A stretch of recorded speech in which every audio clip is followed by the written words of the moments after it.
নমস্কার বন্ধুরা, SDB cooking চ্যানেলে আপনাদের সকলকে স্বাগত জানাই। বন্ধুরা, আজকে বাগানের টাটকা মূলো দিয়ে দারুণ একটি রেসিপি আপনাদের সাথে শেয়ার করব। প্লিজ আপনারা ভিডিওটি প্রথম থেকে শেষ পর্যন্ত দেখতে থাকুন, ভীষণ ভালো লাগবে আজকের এই ভিডিওটি। আর আজকের ভিডিওটি যদি ভালো লেগে থাকে অবশ্যই একটা লাইক করবেন, বন্ধুদের সাথে শেয়ার করবেন এবং চ্যানেলে যদি নতুন হয়ে থাকেন অবশ্যই চ্যানেলটিকে সাবস্ক্রাইব করে দেবেন।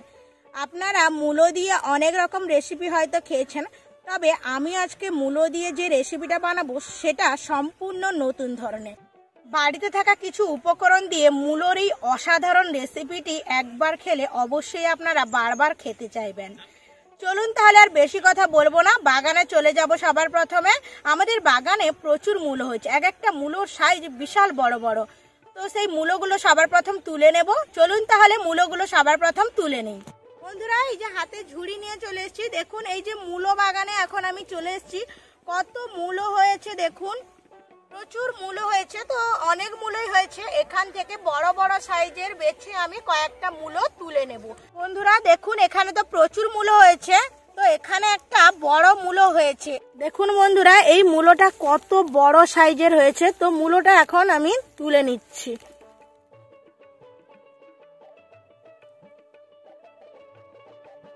মূলোর গায়ে মাটি লেগে আছে, মাটিটা ভালো করে ধুয়ে নেব। দেখুন এই যে কত বড় সাইজের মূলো, আরো কয়েকটা মূলো হয়েছে, তুলে নেব।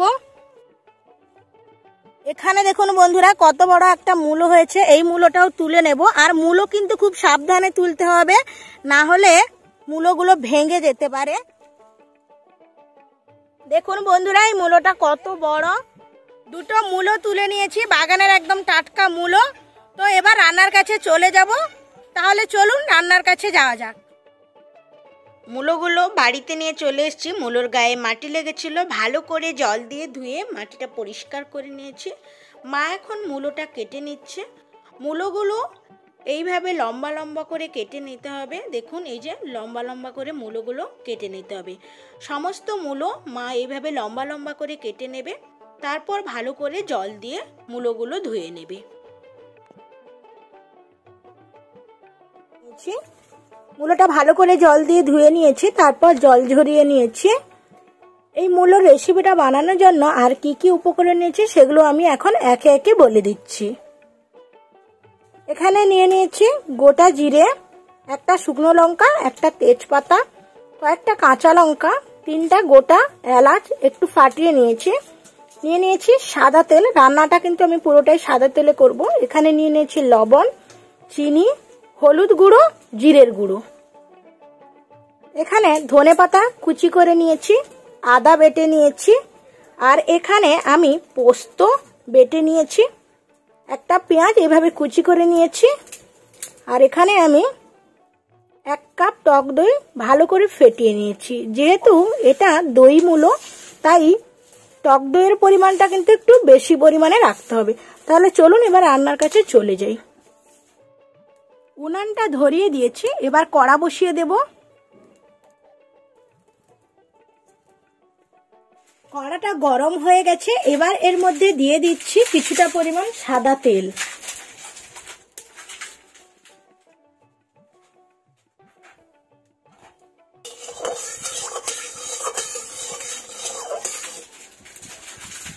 তেল গরম হয়ে গেছে, এবার এর মধ্যে দিয়ে দিচ্ছি ধুয়ে রাখা মূলো। এর মধ্যে অল্প লবণ, লবণটা মূলোর সাথে ভালো করে মিশিয়ে নেব। কিছুক্ষণ এটা ঢাকা দিয়ে দেব।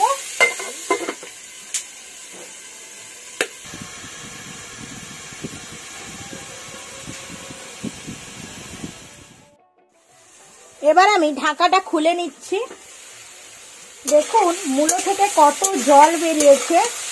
আমি কিন্তু একটুও জল দেইনি। মূলো এমন একটা সবজি যেখান থেকে কিন্তু প্রচুর জল বের হয়, তাই যতক্ষণ না জলটা শুকিয়ে যাচ্ছে ততক্ষণ আমি মূলোটা কিন্তু খুব ভালোভাবে ভাজা হয়ে গেছে। মূলোটা আমি তুলে নিচ্ছি।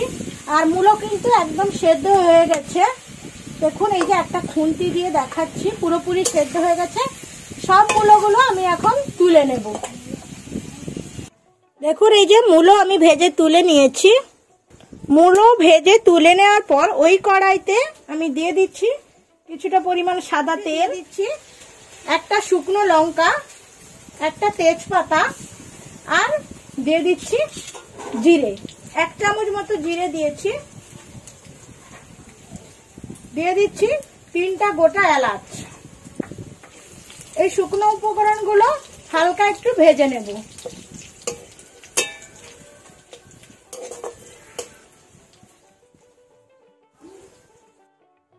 ফোড়নটা ভাজা ভাজা হয়ে গেছে, খুব সুন্দর একটা গন্ধ বেরোচ্ছে।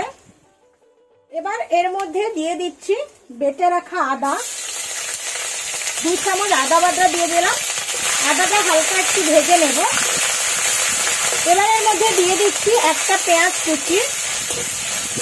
পেঁয়াজ আদা খুব ভালোভাবে নাড়াচাড়া করে কিছুক্ষণ ভেজে নেব। দেখুন পেঁয়াজ আর আদাটা ভাজা ভাজা হয়ে গেছে, বেশি কিন্তু ভাজিনি, এইভাবে ভেজে নিতে হবে। এবার এর মধ্যে দিয়ে দিচ্ছি ভেজে রাখা মূলো, দিয়ে দিচ্ছি অল্প হলুদ গুঁড়ো, বেশি হলুদ গুঁড়ো কিন্তু দেব না, অল্প হলুদ গুঁড়ো দেব। দিয়ে দিচ্ছি পোস্ত বাটা, 2 চামচ পোস্ত জলে ভিজিয়ে রেখে বেটে নিয়েছি। দিয়ে দিচ্ছি ফেটিয়ে রাখা 1 কাপ টক দই। টক দইয়ের পরিমাণটা কিন্তু একটু বেশি করেই দিয়েছি। দিয়ে দিচ্ছি লবণ, চিনি। চিনিটা আপনারা যেভাবে পছন্দ করেন সেভাবে দেবেন। এবার সবকিছু ভালো করে মিশিয়ে নেব। এতে কিন্তু আমি লঙ্কার গুঁড়ো একদমই দেব না। খুব ভালোভাবে সবকিছু মিশিয়ে নিচ্ছি। এবার এর মধ্যে আমি অল্প জল দিয়ে দিচ্ছি, বেশি জল একদমই দেব না। বাটিটা ধুয়ে অল্প জল দিয়ে দিচ্ছি, ভালো করে মিশিয়ে নিচ্ছি আবারও। এবার এর মধ্যে আমি দিয়ে দেব অল্প জিরের গুঁড়ো, আর দিয়ে দেব চেরা কাঁচা লঙ্কা, ধনে পাতা কুচি, সবকিছু দিয়ে দিয়েছি। আবারও আমি সবকিছু ভালো করে মিশিয়ে নেব।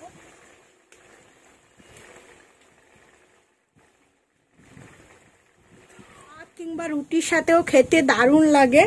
তো এখন এটা আমি নামিয়ে নেব। মূলোর রেসিপিটা আমি নামিয়ে নিয়েছি। দেখুন দেখতে কত সুন্দর লাগছে। দই মূলো খাওয়ার জন্য একদম কিন্তু পারফেক্ট পুরোপুরি। তো এখন এটা আমি খাবো। বন্ধুরা, দই মূলোর রেসিপিটা হয়ে গেছে। চলে এসেছি গরম গরম ভাত আর দই মূলোর রেসিপি নিয়ে। এখন দই মূলো দিয়ে গরম গরম ভাতটা এখন খাবো।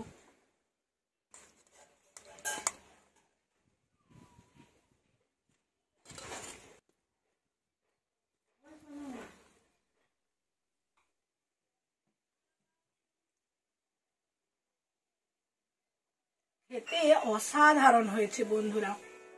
মূলো দিয়ে আপনারা হয়তো অনেক রকম রেসিপি খেয়েছেন, তবে এই যে দই মূলোটা সম্পূর্ণ কিন্তু নতুন ধরনের। আর এই ইউটিউবে প্রথম দই মূলো দিয়ে একবার হলেও আমি আপনাদের কাছে রিকোয়েস্ট করছি, এই দই মূলোটা রান্না করে একবার খাবেন। এটা গরম গরম ভাত কিংবা গরম গরম পরোটা রুটির সাথেও খেতে দারুণ লাগে। মূলোটাও ভালোভাবে সেদ্ধ হয়ে গেছে, আর দই দিয়ে কি সুন্দর লাগছে। দই দিয়েও অনেক রকম রেসিপি হয়তো খেয়েছেন, তবে এটা কিন্তু একবার ট্রাই করাই যেতে পারে। বলুন বন্ধুরা, অবশ্যই ট্রাই করুন। আজই ট্রাই করুন দই মূলোর এই রেসিপিটি। আর আমার আজকের এই রেসিপিটি যদি আপনাদের ভালো লেগে থাকে অবশ্যই একটা লাইক করবেন, বন্ধুদের সাথে প্রচুর পরিমাণে শেয়ার করবেন, এবং আমাদের চ্যানেলটিকে সাবস্ক্রাইব করে পাশের বেল আইকনটি অন করে দেবেন। এরকম নিত্য নতুন ভিডিওগুলো কিন্তু সবার প্রথম আপনি পেয়ে যাবেন। আর আমি সবসময় চেষ্টা করি কিন্তু নতুন নতুন ভিডিও আপনাদের সাথে শেয়ার করা। তো আজকের মতো এই পর্যন্ত। ভালো থাকবেন, সুস্থ থাকবেন। দেখা হবে পরের কোনো এক নতুন সুন্দর একটা ভিডিওতে।